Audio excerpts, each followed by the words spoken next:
Today on the Andrew Cooperrider Show, Lexington City Council.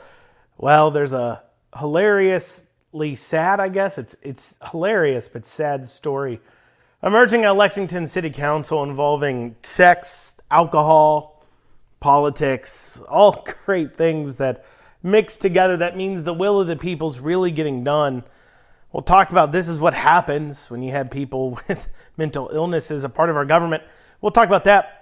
And then also, speaking of Fayette County, staying with that there, Fayette County School Board is looking at changing some names of schools out of their equity council for a ridiculous reason. We'll take a look at what the board member had to say in response to the stories being run, covering the name changes, saying the media is getting it all wrong while everything he says backs up exactly what the media claimed. We'll try to figure out what he's trying to do here. We'll have all that and more today on the Andrew Cooperrider Show. Now, before you change over, you may be like, look, Andrew, both subjects today deal with Lexington, Kentucky. I live in Louisville. I live in Eastern Kentucky. I live in Western Kentucky. I live in Northern Kentucky. I live down in Somerset.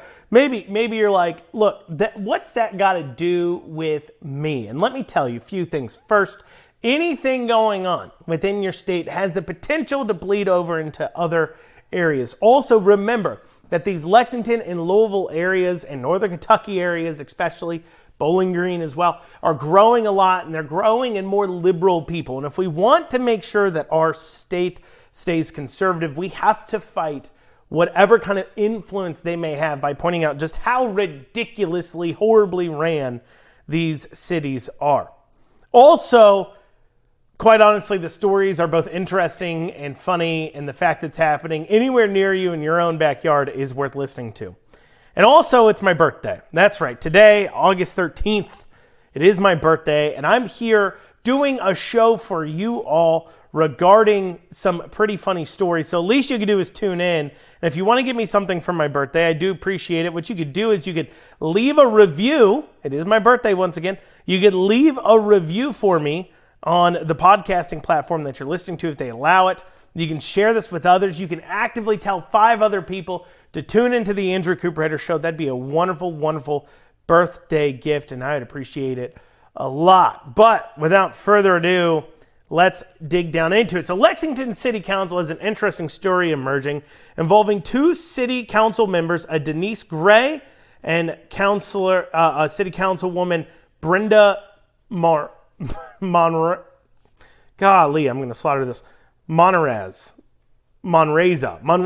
I believe it's Brenda Monreza. I believe that's how you say her name. And I'm sorry, I live in Lexington. I should know how to say the city council people's names, but I don't. So we're going to go with their first names, Councilwoman Denise and Councilwoman Brenda. Okay, so Denise and Brenda.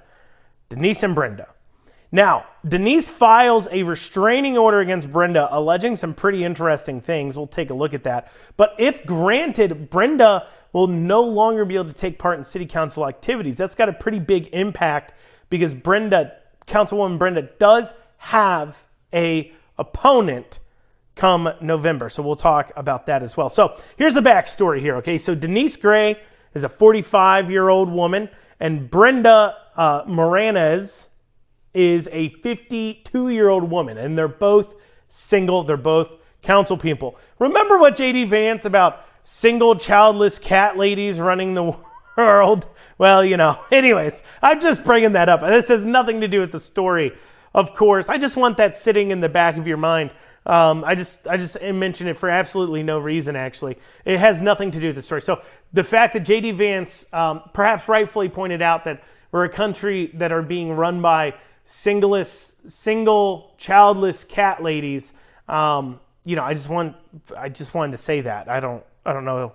Maybe you'll figure out what that has to do with the story. But anyways, so Denise Gray, 45, Brenda Monreza, I'm sure that's how you say it, Moreza, 52, both single. So back in 2021, this is what Denise Gray alleges in her suit that she filed for the restraining order. Okay, now this is all coming out. The Herald-Leader wrote about this. This is where this is coming from here. So Denise Gray alleges that in 2021, she had a birthday party, and she invited out Councilwoman Brenda, to go to the birthday party with her, where Denise says that Brenda proceeded to get her very drunk and then drive her home. And Denise says she fell asleep in the car, Councilwoman Denise, and then ended up waking up in a place she'd never been with Councilwoman Brenda performing oral sex on her. So she says that basically in 2021, Brenda got her drunk and then raped her orally. And if that's not enough of a horrible image for you, for some reason, Denise then proceeded to not file charges against Brenda, to not report that, to not do anything else until now.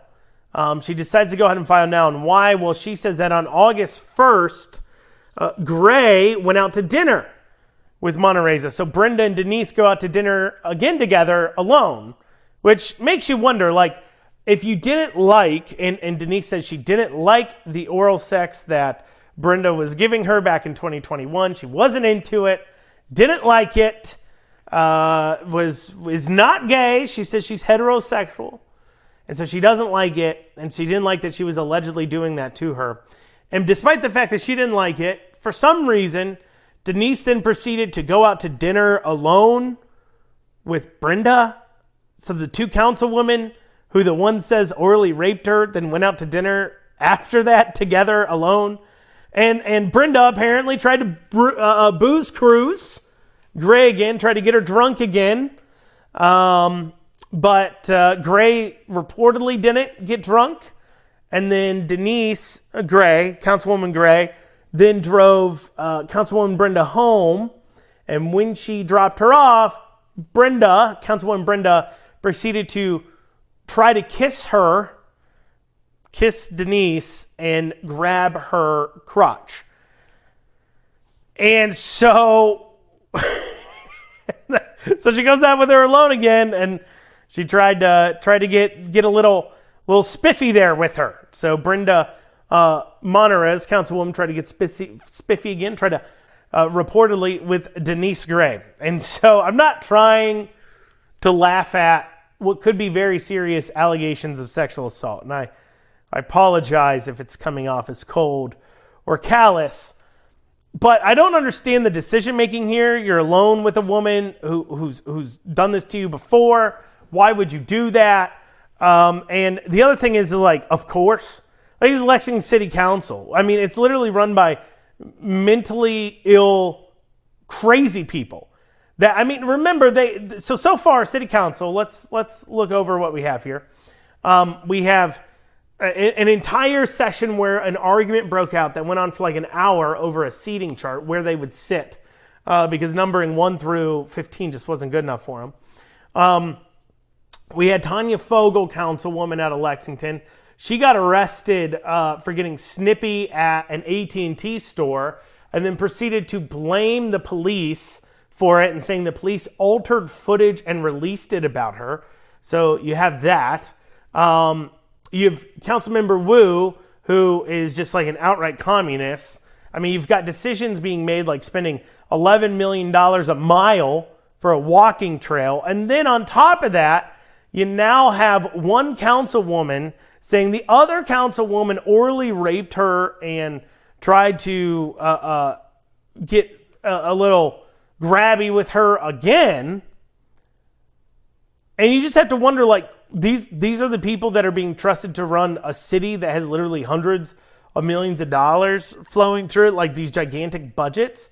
And then we wonder why it's all run so poorly. We wonder why crime's on the rise and they can't seem to figure out how to get the rent. Why is the rent so high? And why their response to raising the rent is to go ahead and just say, well, it's because of greedy landlords, of course. It's got nothing to do with the policies we're making. We wonder why those are the kinds of people put in charge of our cities and why it goes so badly. And this kind of answers the question, because they're literally the awfulest people.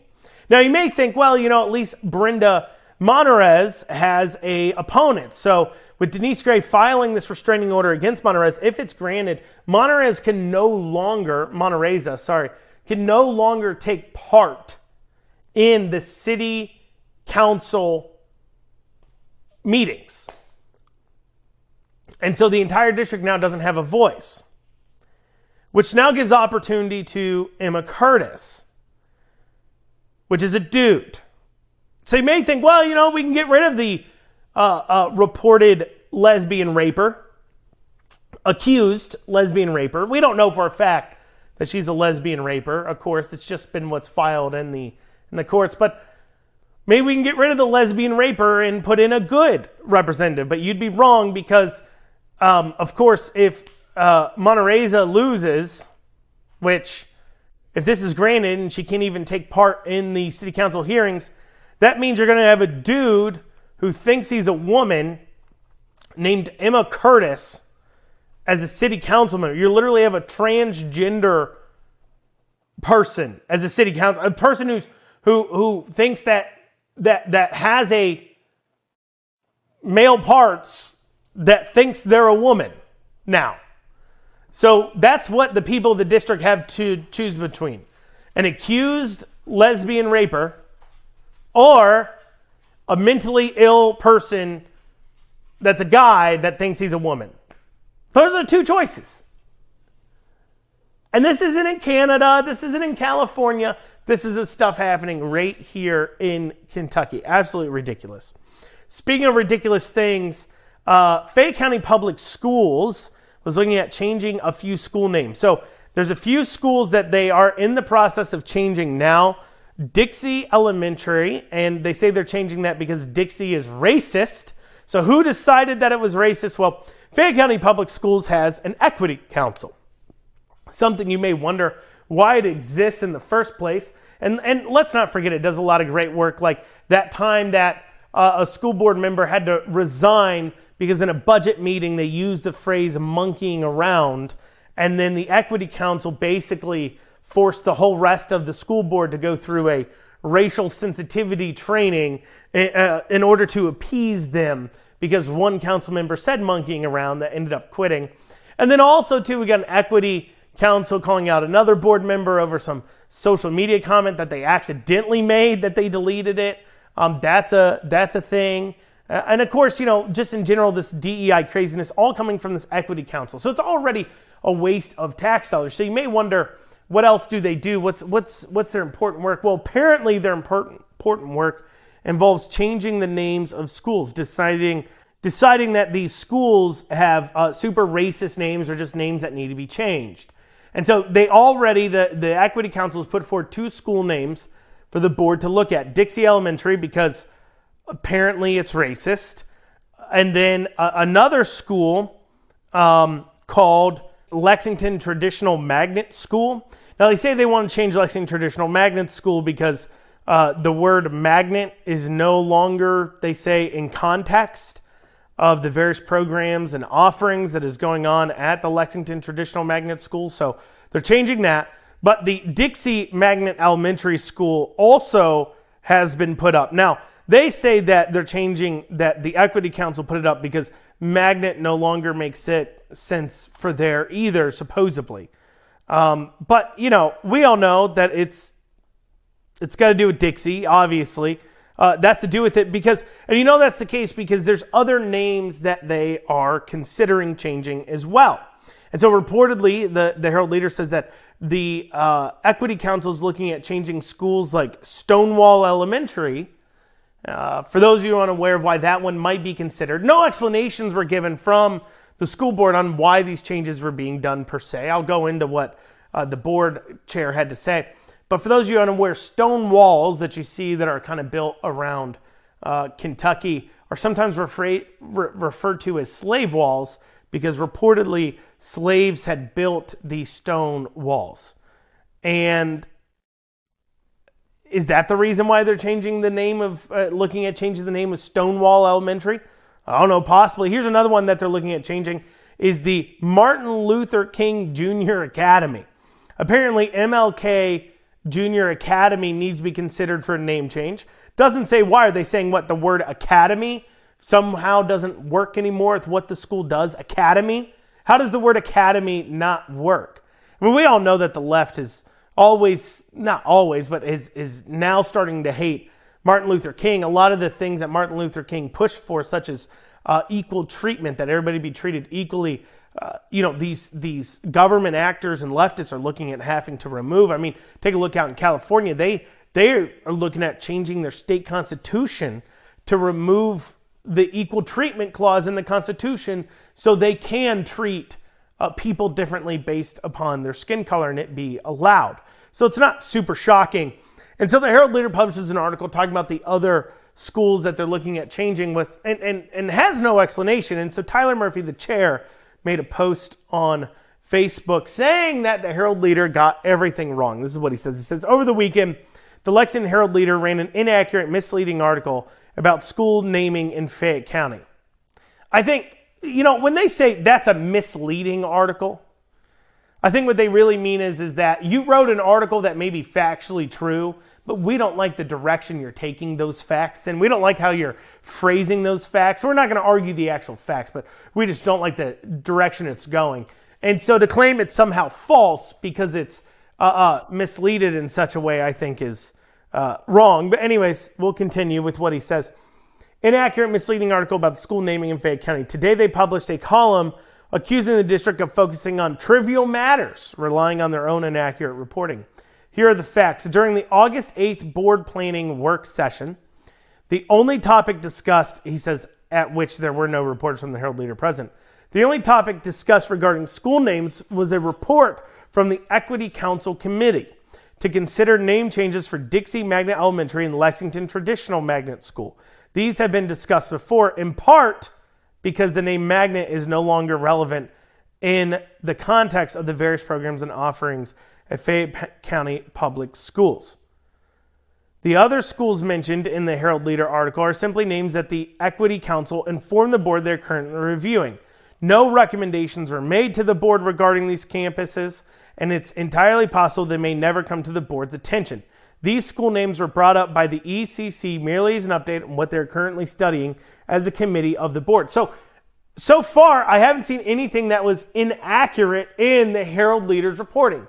They said they are changing the names of these other schools, and they did say they are. They said there was no explanation given in the minutes or things like that, which, Tyler Murphy says that the explanation is that magnets don't work, but that's accurate. No explanation was given. So far they're accurate. He wants to say that, these other schools, we're just talking about it. Say they don't count for anything at all. They said that, they're just looking at them. Well, that's what the article said.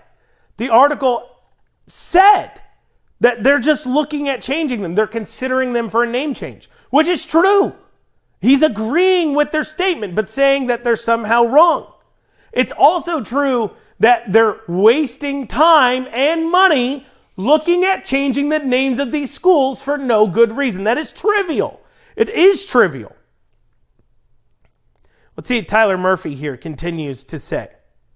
At the meeting, the board instructed the superintendent follow established policy by forming a committee of local stakeholders for the Dixie and Lexington Traditional Magnet School to review their campus names and change and recommendation on whether a name change is warranted. If the committee of stakeholders determines the name change is desired, administration will follow a process similar to one used for naming the new campuses set to open in 2025, the Hub for Innovative Learning and Leadership, Hill, and Mary E. Britton Middle School. Only at that point, if it even reaches that stage, would a recommendation be made to the board. Naming of facilities is a bottom-up process, and the board only proceeds after thorough input from local school community impacted by the change. Whenever we embark on that process, we will always welcome the community to be involved and will communicate how they can do so. After these errors were pointed out to the Herald-Leader, the district's attempt at clarifying were simply embedded into the existing article under a misleading headline that only serves to confuse rather than clarify these issues for the public. Then the Herald-Leader proceeded to publish an opinion piece today which further peddled this false narrative. It's not false, though. What they're saying is accurate. You are wasting time on these name changes. This is the dumbest thing to be concerned about, is these name changes. You don't need to worry about them. So yes, they're right. You are wasting time. And yes, the Herald-Leader's right. Those schools' names will be changed, which is apparently an arduous and expensive process, once again underlying the fact it's a waste of time with unclear motives behind it. Saying the word magnet doesn't work anymore is outwardly stupid. To go through this much money and name change because you don't like the word magnet in the name is a waste. People wonder why school choice is gaining so much steam and ground. It's because public schools continue to waste time and money on dumb things like this. And then to cap that off, they say, oh no, we're not changing the names of these other schools. The Herald-Leader specifically reported that the names were being considered. And so and what Tyler Murphy said is accurate. They're considering the name changes. And so we see this all the time, literally all the time, from these politicians, especially from liberals, where while the story is accurate and while the facts are true, they don't like how it's been framed. And so for that reason, it's false, because they're trying to confuse the narrative. We see this going on nationally right now with Walz and Kamala Harris, where Walz is under fire for things like his stolen valor, or is being called Tampon Tim for putting tampons in the boys' bathrooms. But instead of dealing with what we're actually talking about, putting tampons in the boys' bathrooms, the liberals are trying to claim that people are just getting upset at them for providing tampons to girls. That's not what people are upset about. They're upset about the fact that you're trying to give pads to high school and middle school boys because you're weird and strange and a sicko. Like, it's the same type of tactics. Well, y'all, that's what we have time for today on the Andrew Cooperrider Show. I hope you'll join us back here tomorrow. Hope you have a great rest of your day.